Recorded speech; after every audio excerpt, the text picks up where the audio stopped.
a few of us came together and thought that as Kenya Revenue Authority, there's much we can do around stewardship, or around building our own human capacity to be greater stewards in this process of revenue administration. So stewardship is a very core component of the Seventh-Day Adventist Church. I mean, most of you are, and the ones who are not. And so we decided to bring people together for a very special message on stewardship. We work in a high-stress environment, Pastor. Revenue mobilization is all that we do, and it's highly stressful as well. And so we thought, when we sat down and when we shared with them, when I shared with Commissioner Saina here, that this would be something worth talking about, and would be something worth sharing about in the revenue agency. We have a very friendly management team, and Mukuri, just sitting behind you there, our head of human resources, is also very supportive of this initiative. So we are here with the full support of management, and we want you to know that they are fully behind us, and we know that they'll be blessed in a very, very, very special way. Let me see those of us who are coming from maybe DTD, domestic tax. Oh, nice. Customs. Oh, nice. Corporate support. Oh, fantastic. Marketing. Serum strategy. Fantastic. Legal. Oh, nice. Good to have you. Guys, audit. Oh, fantastic. Welcome. Kesra. Kesra is the only one not represented. Any other team I've forgotten, please? And may I also welcome our non-Adventist friends. How many are here? You're not an Adventist, but you're here to fellowship, and rise up, please. Please, please, please. We will have a gift for you. Just rise up. Non-Adventists. Wow, Karibu. Oh, welcome, welcome, welcome, welcome. We specifically bought gifts for you, for your reading. Can you do that very fast, very fast, very fast? Wow. Welcome. Thank you. All right, welcome, welcome. Have those guys gotten?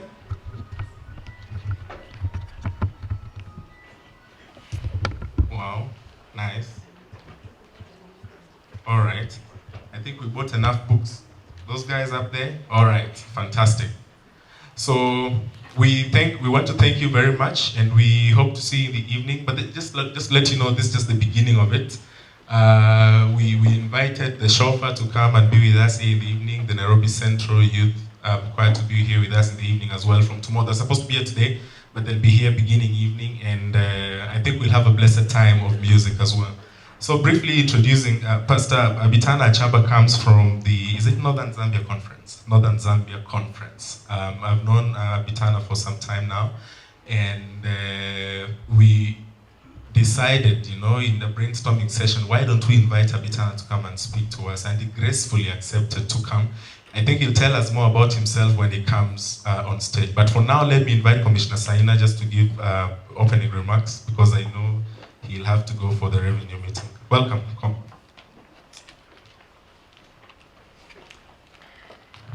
Praise God. Amen.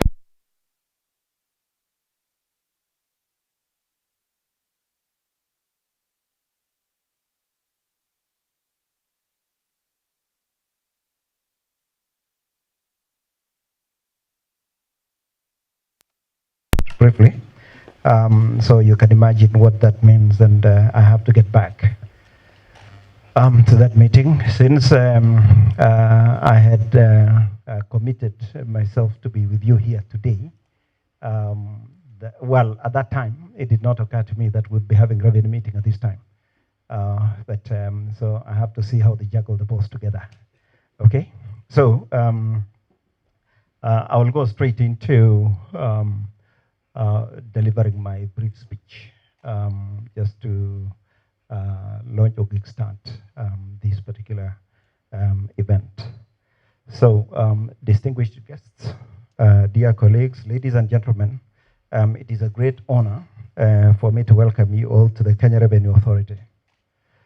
On behalf of the organizers of the Stewardship Emphasis Week I would like to express my sincere gratitude for your presence here today. We are especially thankful to Pastor Abitana Hachamba.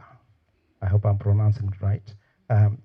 Please stand so that we recognize you, right? Yeah, please recognize the presence of the pastor. Yeah, thank you very much, and you're most welcome. Who, amid his busy schedule and responsibilities, has traveled from Zambia to Kenya to grace our event this week, which is themed Give Unto Caesar What Belongs to Caesar. This theme aptly resonates with KRA's core mandate of revenue mobilization that enables the government to meet its development agenda, that is, under revenue administration.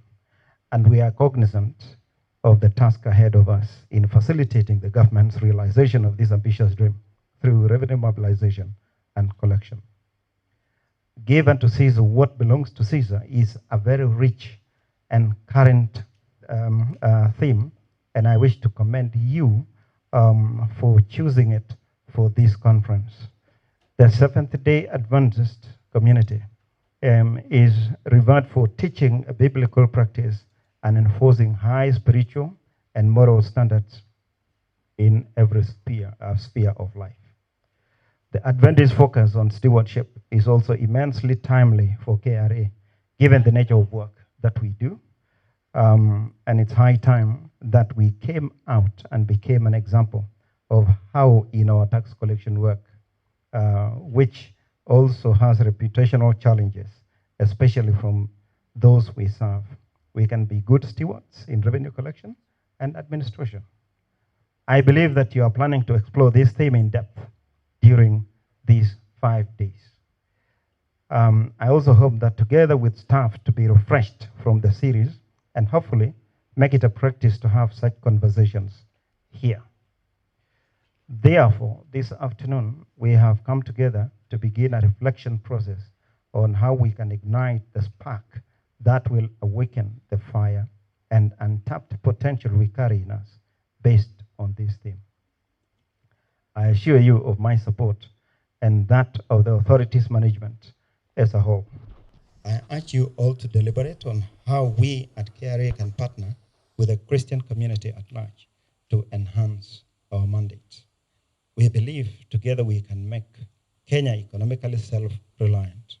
Stewardship, beginning from here, is the first step in making this a reality. Tulipe ushuru, tujitegemee.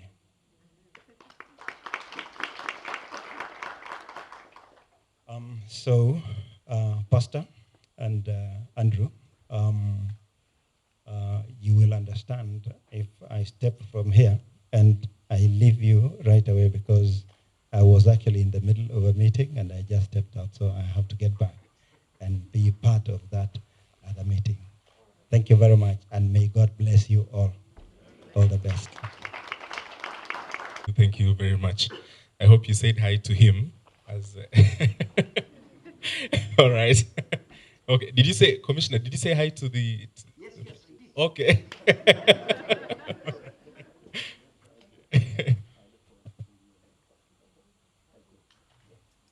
Welcome. All right. Welcome. So I think we will go straight into inviting the pastor for the word, and I'll ask Mr. Mukuri, I think, will give us the closing remarks once you're done. So, come on. All right. Welcome. I think the project is coordinated in such a way. Right. Welcome. Welcome. I think these people don't know once upon a time you're a public servant. So.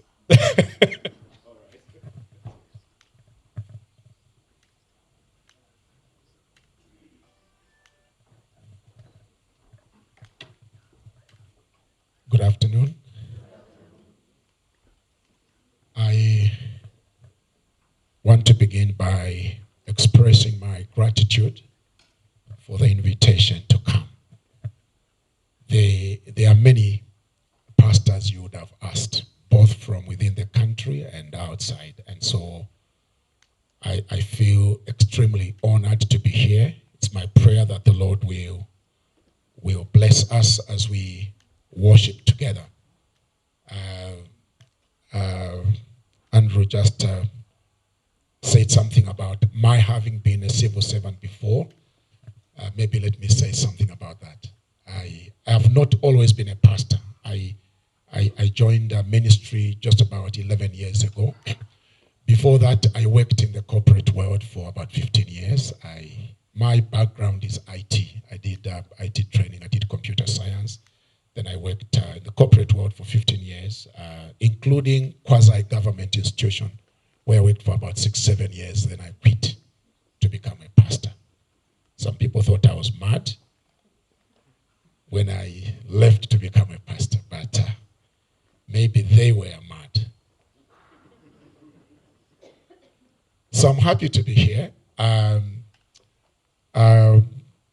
We have about 20 minutes for me to speak just now. So I will just do an introduction, and I want to speak on the theme of our meetings here. Give to Caesar what belongs to Caesar. I'm glad to see also that we have among us people who are not members of the Seventh-Day Adventist Church. As a way of beginning, I would like to remind you, tax collectors, that you have a privileged position. There are many people who would want to be where you are. And so you need to consider yourselves privileged to be in the positions that you are. Before you joined the Revenue Authority, you had perceptions about people who work for the Revenue Authority. And you know what those of us who are outside think about you. Hello? Please speak back to me. I don't want to be talking alone. Can you tell me what you think or what you know that people think about tax collectors? Top on the list. They think that, yeah, I have it there also. They think that you are very corrupt people. Perception may not be the reality. Okay? What else do they think about you? They think that you are rich. I also have it there. Oh, so I'm right. Number one, people think you are corrupt. They think that you are rich.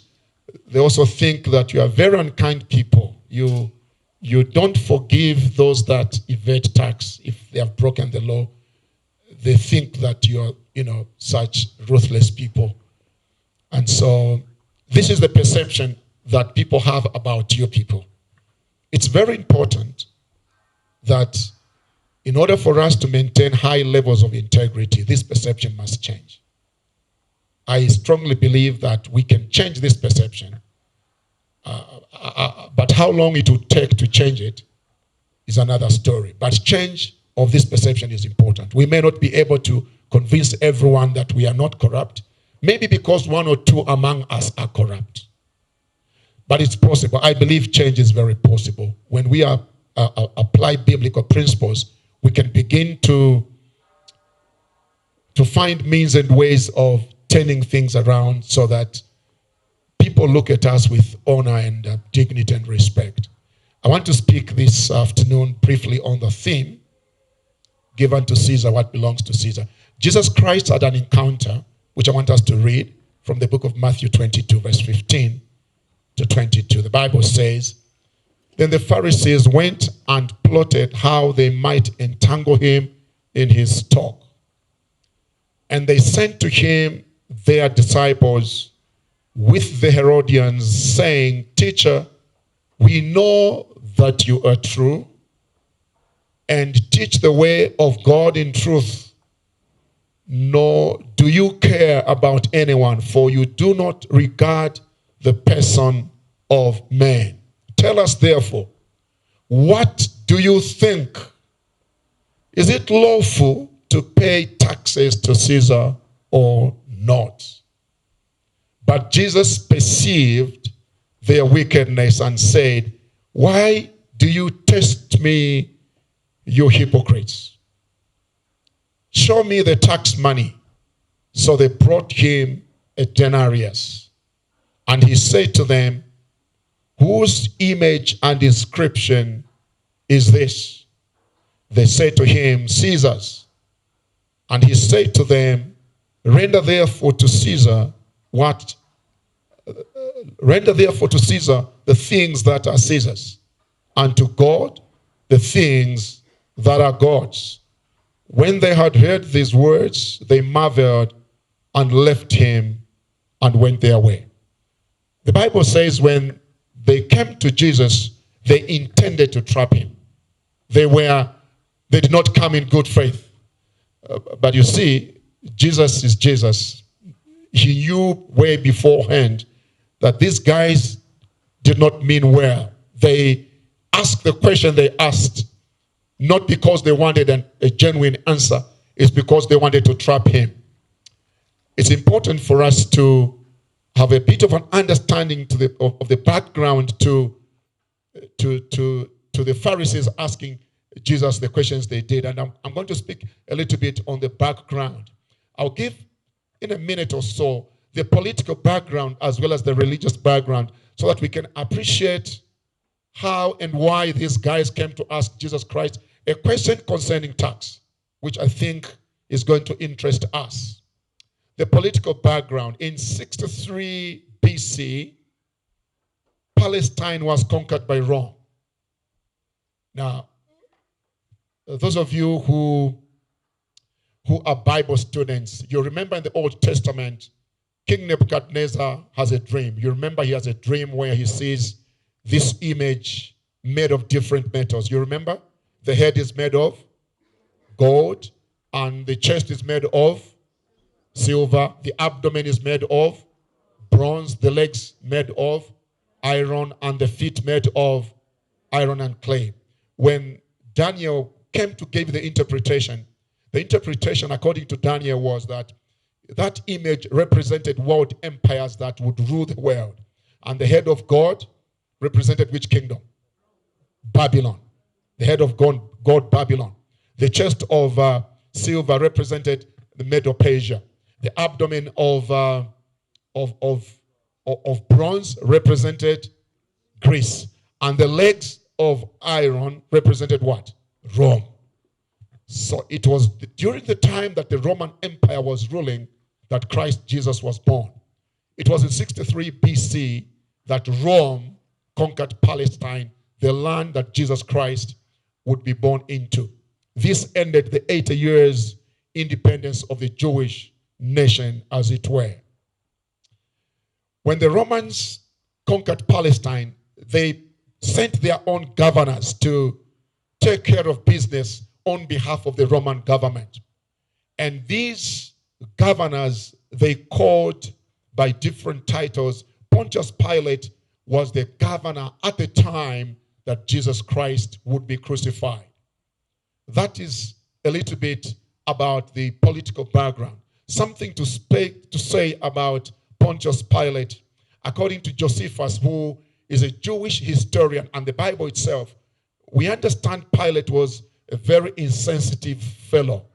As a matter of fact, we are told at one point he caused violence against rebels that he suspected to be rebels, and he killed some of them right in the temple in Jerusalem. This is how insensitive he was, and this offended the Jews.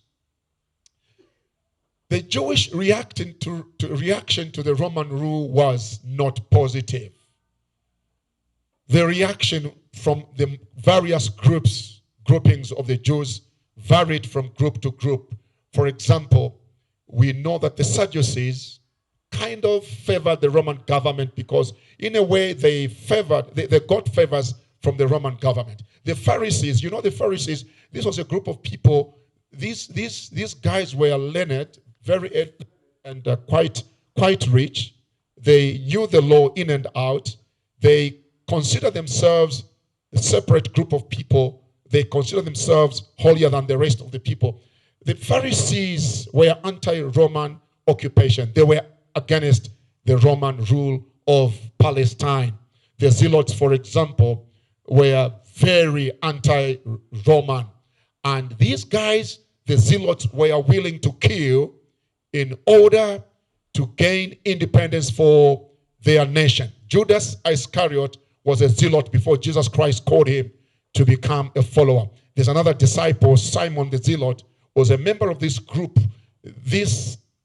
of fellows who were willing to kill to gain independence for themselves. So the response of the Jews towards the Roman occupation varied according to those different groupings. The Roman emperor had often been worshipped in the Roman Empire, and this was not welcomed by the Jews. The Roman Empire came and occupied Palestine, and when they came, one of the things they introduced was their currency, which had an inscription and an image of Caesar, and that was part of their way of showing respect to the emperor, who at the time was Julius Caesar. This is an example of the coin, and I'm giving this as an example. I'm giving this background because this is important. This is leading us to the questions that the Pharisees asked Jesus. The denarius, the coin, the tax coin that Jesus asked to see, the one that was used for paying tax, was something like this. This is actually an actual image of that denarius. The front part of the coin carried the picture of Tiberius with a text written, Tiberius Caesar Augustus, son of the divine Augustus. The reverse of that coin had a picture of a goddess with the words written, Pontifex Maximus, which means the chief priest of the Roman religion. And so the Romans themselves would worship their emperor. This did not go down with the Jews at the time. Let's come to the text that we read. Here's the confrontation. The Jews, the Pharisees, together with the scribes, come to ask Jesus Christ a question. And the question is very clear.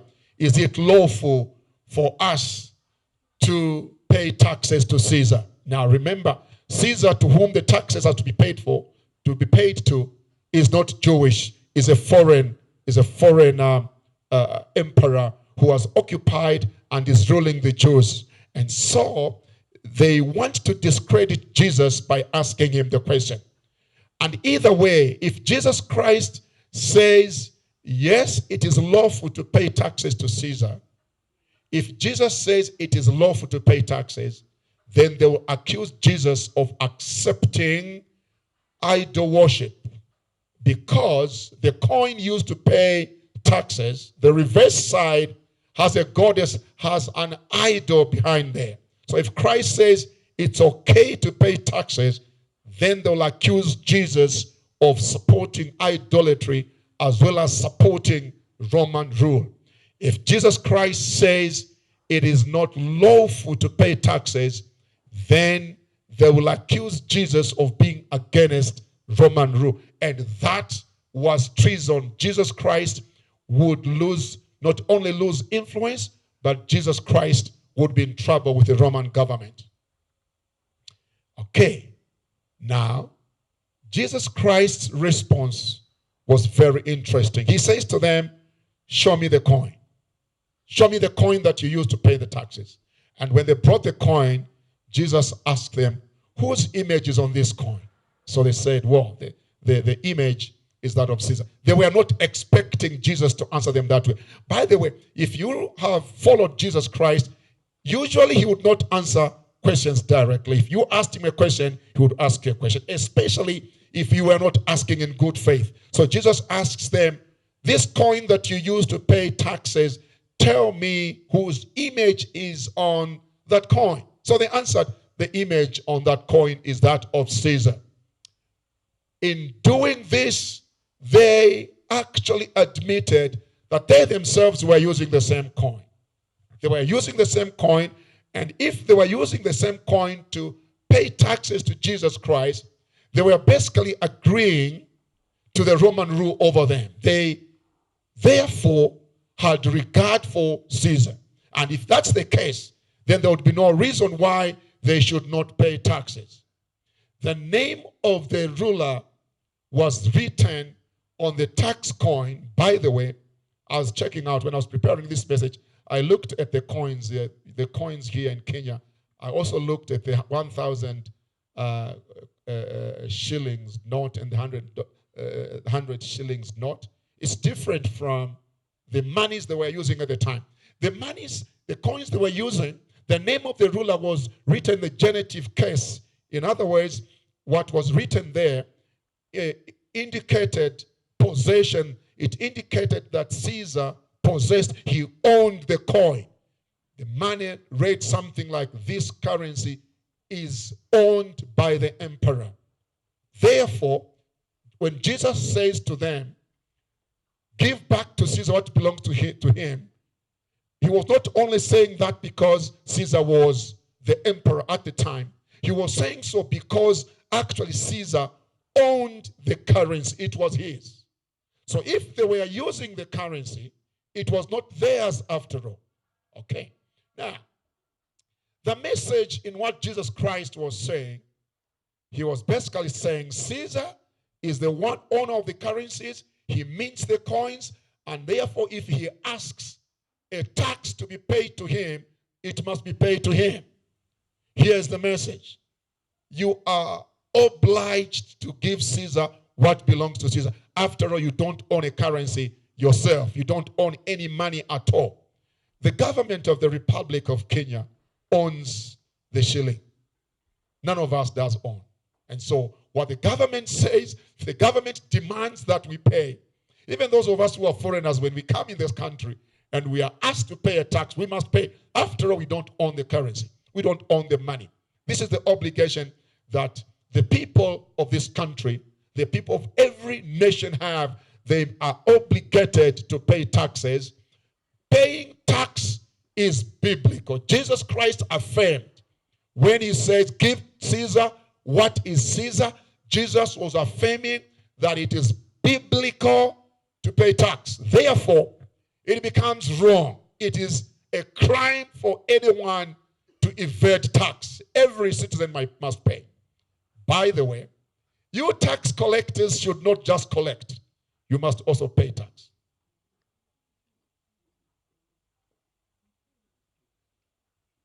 Hello?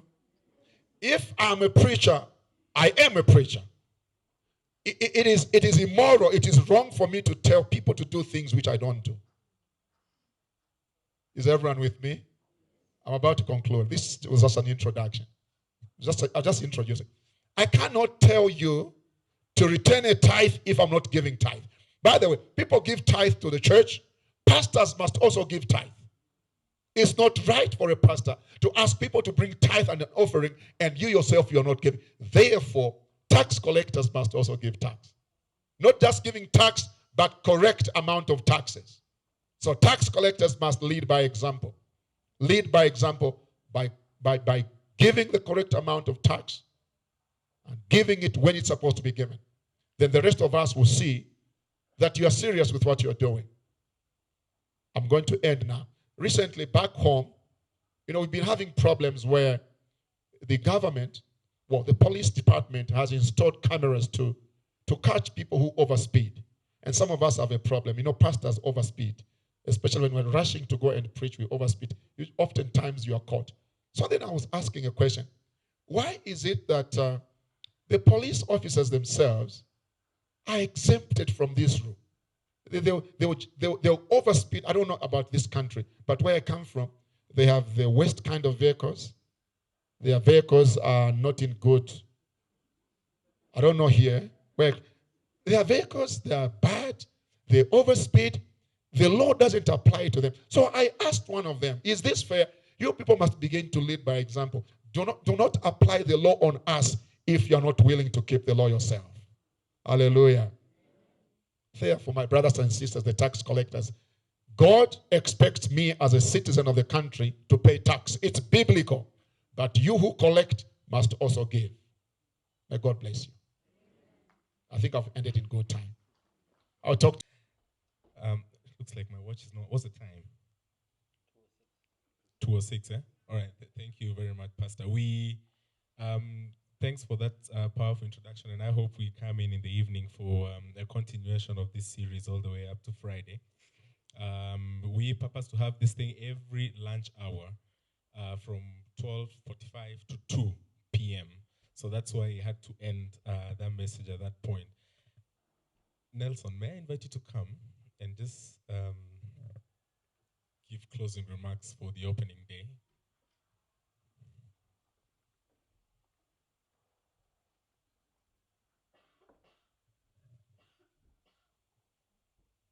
God is good. And all the time. That is his nature. You know, after you've heard the word, it's normally not very good to say other things. Rest you dilute the word. But thank you, Pastor, for your word. And I'm glad that you reminded us that it's also our responsibility to pay taxes, even as we collect. Because again, one of the perceptions out there is that we don't pay taxes, that we are tax exempt. How we wish. But it's not the case. When I was invited by Andrew about this week's events and the title of stewardship, I tried to look around and ask myself, what is stewardship? And what does it mean to me as a worker? And what would it mean then to a fellow worker if we were to look at stewardship? And I found something very interesting that was written by Bill Peel. Bill Peel is a CEO of an organization that is called Institute for Faith, Work, and Economics. And this is an institute in the US that tries to make at how people can look at work differently than how most of us see work. And there are 4 principles that I will just want to mention, not to talk about them. We can look at them later. And one of them is the principle of ownership. And we are reminded that God owns everything. We are only stewards. We only take care of what he owns. So we must always remember the earth is the Lord's and everything in it, the world and all who live in it. Okay? Always remember that. This is the principle of responsibility. We must take care. We must be responsible as employees. And I'm trying to see this from an employee perspective. Are you responsible? You have a job description. Are you responsible for what you do in your day-to-day work? And that also goes with accountability. Are you accountable to what you are hired to do? And of course, the last one is the principle of reward. We always expect to be rewarded after we've done our work. But many a time, we get frustrated when we don't get this element called bonus. But why? It's probably because we didn't achieve the numbers as were required. But are there other rewards in it? Yes. Remember, every end of the month, we get a paycheck, we take our children to school, we buy a plot here, we do something there. God is rewarding each one of us every day and every month. You take your children to school, they get education, they'll be tomorrow's employees of the Revenue Authority and future leaders of this country. So there's a reward that we will always receive, even if we don't get the bonus that we always look forward to, would love to get.